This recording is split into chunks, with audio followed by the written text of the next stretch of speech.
Il est 9h06. La bourse de Paris a démarré sa séance en légère baisse, moins 0,2% au moment où on se parle. Et comme tous les lundis, on va s'intéresser ce matin au CAC, donc avec Mathieu Serrone. Bonjour.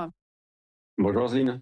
Vous êtes trader et fondateur de Galileo Trading. Le CAC 40 a donc terminé la semaine en fanfare avec un plus haut historique, 8 362 points, tracté par le secteur de la défense. Les actions françaises ont le vent en poupe auprès des investisseurs dans un contexte géopolitique plus qu'incertain. Oui, les actions françaises, mais pas que, dans la mesure où nous avons également, des records, sur le DAX qui a franchi pour la première fois les 25 000 points. Donc le CAC a franchi les 8 300 points et s'est extirpé de sa zone d'évolution des 8-9 derniers mois. L'Eurostoxx également flirte avec, les 6 000 points. Vous en parliez, tout à l'heure, de nouveaux records également, sur l'or et puis sur l'argent qui prend actuellement, 5. Les marchés américains, notamment le SP 500 aussi, se comportent bien, a réalisé un plus haut en séance vendredi. Et pendant ce temps-là, eh bien, vous avez le VIX, donc communément appelé l'indice de la peur, hein, l'indice de volatilité implicite du SP 500, qui est quasiment au plus bas, autour des 14. Alors, on est allé plus bas, hein, bien évidemment, mais récemment, on est sur des niveaux bas, ce qui montre bien une grande confiance, hein, quant à la suite. Donc, on a des marchés qui sont drivés par le secteur de la défense, par le secteur de l'énergie, par une bonne tenue des valeurs tech également. Et pour parler du secteur de la défense, vous avez depuis le début de l'année Thales qui est la plus forte hausse du CAC 40 avec une hausse de 15%, et Rheinmetall, plus forte hausse du DAX en Allemagne, qui progresse depuis le début de l'année de plus de 20%. Donc on est sur des mouvements d'ampleur également. Et hausse forte, il en est question également je vous parlais du secteur de la tech, et en Europe, prenons ASML, qui depuis le début de l'année progresse de 17% aussi. Donc on a des mouvements violents sur toutes ces valeurs-là, qui permettent donc aux indices de continuer, hein, de s'inscrire vraiment dans la continuité de 2025, avec une dynamique à court, moyen, long terme qui reste haussière. Donc sur le CAC, comment exploiter cette phase-là justement?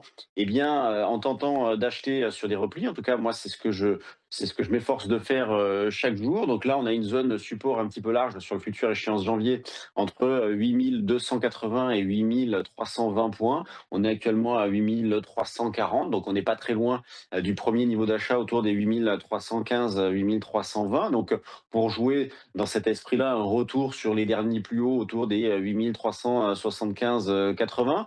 Je considère à court terme, tant que nous sommes au-dessus de la zone des 8 150, 8 200, nous sommes du bon côté. Donc tant que nous sommes au-dessus de cette zone-là, eh bien, je vais privilégier les achats de manière systématique. Pour celles et ceux qui ne sont pas tellement à l'aise à l'idée d'acheter, ou qui ont envie de mettre en place des protections, je le disais tout à l'heure, on a une volatilité implicite aux États-Unis, mais également en Europe, qui est sur des niveaux bas. Donc il est possible de mettre en place des couvertures, et notamment en achetant des puts si jamais. Ou alors, certains peuvent jouer une poursuite de l'os en achetant des calls, c'est tout à fait possible aussi. L'avantage de ces stratégies-là, c'est d'avoir un risque qui est connu et limité dès la mise en place de la stratégie. Dans une optique un petit peu plus longue, pour ceux qui ne feraient pas trop de court terme d'intraday, eh bien là, il faut guetter. Alors, on a eu une impulsion la semaine dernière. Il faut guetter un repli un petit peu important. Moi, dans ce genre de situation-là, je n'hésite pas. Je guette un repli autour de 5% pour reprendre des initiatives à l'achat, ce qui fait que sur le CAC, on viserait un retour dans la zone des 7 850, 7 900 points. Alors attention, hein, c'est pas pour demain, c'est pour les prochaines semaines, mais ça a le mérite au moins de poser un cadre. Le court terme pour venir capter la volatilité et jouer une poursuite de la dynamique en cours qui est haussière, et puis le moyen long terme pour jouer une poursuite de la progression de l'indice, et auquel cas, là, je surveille la zone des 7 850, 7 900 points, jusqu'à éventuellement, pourquoi pas, mais là, on s'en est considérablement éloigné, un retour sur les plus bas des derniers mois, autour de la zone des 7 500, 7 550. En catalyseur, cette semaine, nous aurons notamment les chiffres d'inflation, donc le CPI aux États-Unis, demain après-midi. Et je finirai par le Bitcoin, qui tente de remonter la pente après une fin d'année 2025 un petit peu compliquée, et puis une stabilisation là qui dure un petit peu.